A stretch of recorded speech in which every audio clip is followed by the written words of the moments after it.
I add my thanks to the Noble Lord Truscott for giving us the chance to debate this important matter this evening.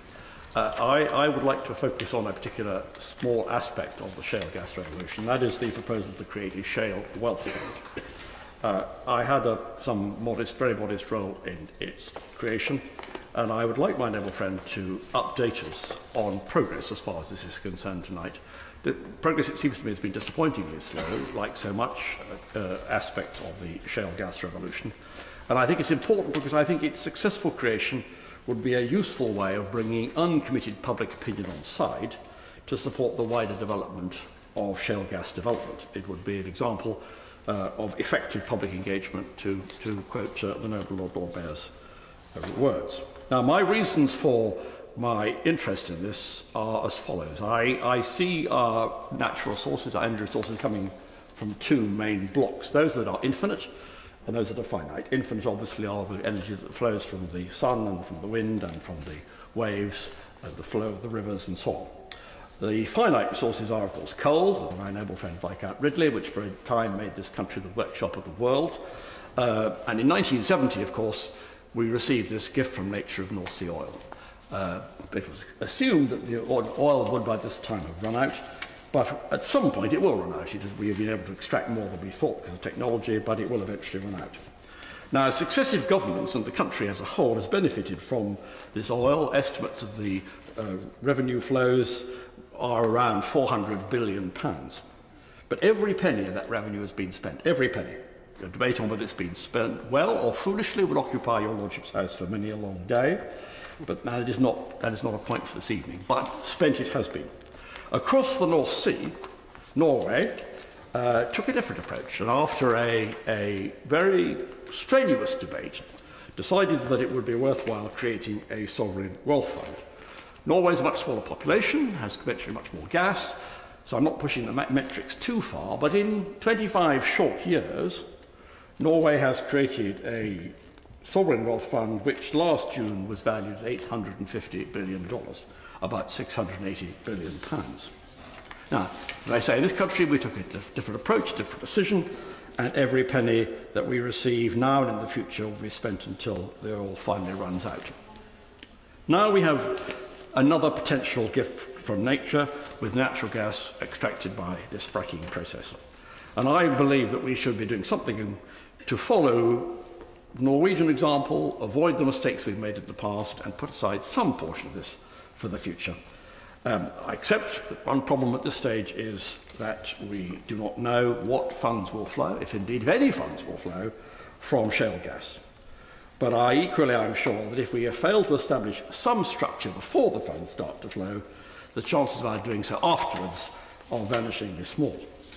Now, it was as a result of this, my lords, that in November 2014, I tabled amendments at the committee stage of the infrastructure bill suggesting that it would be advantageous to follow this approach. I expected that my amendments would be roundly rejected, and I was not disappointed. They were. But a couple of days later, I had a call from the Chancellor's Checker's office to say that he actually thought it was quite a good idea, and if I chose to re-table them at report stage, he would be prepared to give a commitment to undertake some form of shale wealth fund. Well, as you may imagine, my lords, I didn't need to be asked to do that twice, and so I did table them. And on the 10th of November, at column 102, the Noble Lord Dayton, speaking for the Treasury, said, "We commit to the principle. The Chancellor will demonstrate his commitment to bring forward a proposal in the next Parliament in his autumn statement." And I'm glad to say the Chancellor did fulfil that commitment. But, my lords, I should have known that pride cometh before a fall, because since October 2015, progress has been, well, glacial would be probably the right word, bearing in mind what we're discussing this evening. A consultation document was published in August of last year, and any strategic vision had been carefully excised. Now one reads that the fund is to have a maximum life of 25 years, maximum size of £1 billion. This is hardly sovereign wealth fund Norway style. Indeed, as I pointed out in my response to the consultation, the emphasis on local distribution of any monies received leads one to fear that it is no more than a bribe to draw the sting of local opposition to fracking. So my reactions are that this proposal should not be limited to a 25-year life. Some proportion of the fund should be invested on an endowment basis, i.e. disbursement should be limited to a level at which you preserve the capital for future generations, and that the fund should not be used exclusively to benefit what might be quite small communities who happen to be sitting on top of a gas access point. By my calculations, my lords, with a suitable split between immediate spending and endowment, the fund would be, by the end of the 25 years, assuming you reach the £1 billion figure, be distributing £8 million a year for local regional projects and have an endowment fund valued at £600 million, capable of throwing off about £20 million per annum, inflation-proofed in perpetuity. Now, this would be an extremely modest project by comparison with Norway, but it might provide a working example for a more visionary follow-on. But sadly, my lord's, vision still seems to be in short supply. And since that consultation closed at the end of October, there has been silence.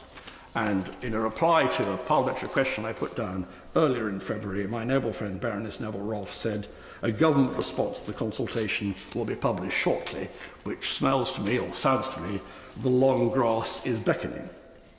In summary, my lords, I feel the dead hand of Her Majesty's Treasury, with their dislike of anything financial outside their control, with their terror of anything approaching hypothecation, though this is a very unusual form of hypothecation, and they are gradually squeezing the life out of this idea.